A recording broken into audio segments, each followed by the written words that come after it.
शुभ AI creator में आपका फिर से स्वागत है। आज हम हिंदी साहित्य की एक बहुत ही मार्मिक और शक्तिशाली कविता सूर्यकांत त्रिपाठी निराला की सरोज स्मृति की दुनिया में गोता लगाने वाले हैं। देखिए, इस पूरी कविता को समझने के लिए हमें सबसे पहले इस एक लाइन को महसूस करना होगा, क्योंकि यही वो चाबी है जो कवि की पूरी जिंदगी के दर्द का ताला खोलती है। तो चलिए इस दर्द के पीछे की कहानी में चलते हैं। निराला जी का जीवन कैसा था और क्यों उनकी कविता में इतना दुख झलकता है। ये है सूर्यकांत त्रिपाठी निराला, हिंदी कविता के एक बहुत ही मजबूत स्तंभ। उन्होंने अपनी कलम से साहित्य को एक नई ही दिशा दी, लेकिन उनकी अपनी जिंदगी लगातार मुश्किलों और एक के बाद एक हादसों से भरी हुई थी। आप देखिए, ऐसा लगता है जैसे दुख ने कभी उनका पीछा ही नहीं छोड़ा। बचपन में ही माँ चली गईं, फिर उनकी पत्नी जिन्होंने उन्हें लिखने के लिए प्रेरित किया वो भी नहीं रही, और ये सिलसिला रुका नहीं।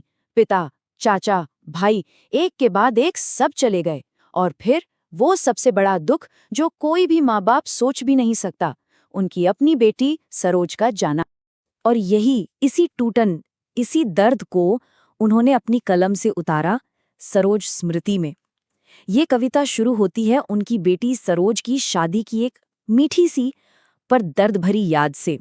इन लाइनों में निराला अपनी बेटी की शादी को कहते हैं आमूल नवल, मतलब बिल्कुल ही नई, एकदम अलग तरह की शादी, ऐसी जैसी किसी ने देखी ही ना हो। सोचिए जरा, एक ऐसी शादी जिसमें कोई रिश्तेदार नहीं, कोई कार्ड नहीं छापे गए, कोई वो शादी ब्याह वाले गीत नहीं गाए गए जो दिन रात चलते हैं, बल्कि सारी रस्में वो खुद पिता ने ही निभाई।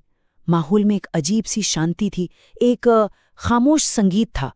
अपनी बेटी को दुल्हन बने देख निराला को लगता है कि वो सिर्फ उनकी बेटी नहीं है, वो तो जैसे उनकी जिंदगी में जो बहार आई थी उसका पहला और सबसे खूबसूरत गीत है।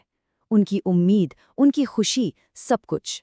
अब ये लाइन देखिए, आकाश बदल कर बना मही। ये बहुत गहरी बात है। यहाँ आकाश का मतलब है उनकी पत्नी, जो अब इस दुनिया में नहीं है, जो आसमान में है, और मही यानी धरती, वो है उनकी बेटी सरोज। तो उन्हें ऐसा लग रहा है मानो उनकी पत्नी ही उनकी बेटी के रूप में धरती पर वापस आ गई हैं। शादी की इस खट्टी मीठी याद के बाद कविता का मूड एकदम बदल जाता है, और अब हम पहुंचते हैं सरोज की जिंदगी के आखिरी सबसे दुखद हिस्से में। इन लाइनों से पता चलता है कि सरोज अपने ननिहाल में पली बढ़ी थीं, वहीं जहां वो एक कली की तरह खिली, अपनी नानी, मामा, मामी के प्यार में। और देखिए, किस्मत का खेल, जिस प्यार भरे घर में वो पली बढ़ी, जहां उनका बचपन बीता, आखिर में उसी गोद में उन्होंने अपनी आखिरी सांस भी ली। और ये लाइन, मुझ भाग्यहीन की तू संबल, ये एक पिता की बेबसी दिखाती है। निराला खुद को भाग्यहीन कह रहे हैं, एक ऐसा बदनसीब बाप जिसका इस दुनिया में इकलौता सहारा बस उसकी बेटी थी। कविता के आखिर में निराला अपनी बेटी का तर्पण करते हैं। ये एक रस्म होती है गुजर चुके लोगों की आत्मा की शांति के लिए, लेकिन निराला का तरीका बिल्कुल अलग है।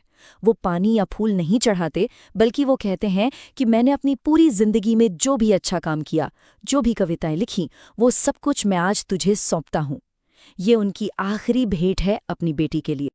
तो आखिर इस दर्द से भरी कविता से हमें मिलता क्या है, इसकी विरासत क्या है? चलिए देखते हैं।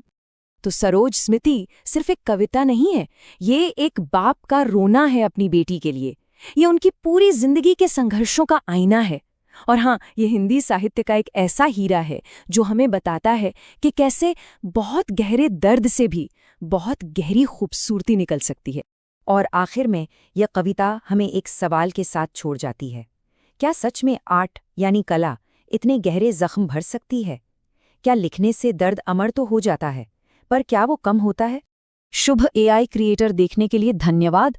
अगर इस विश्लेषण से आपको मदद मिली तो ऐसी ही और साहित्यिक सामग्री के लिए लाइक और सब्सक्राइब करना न भूलें।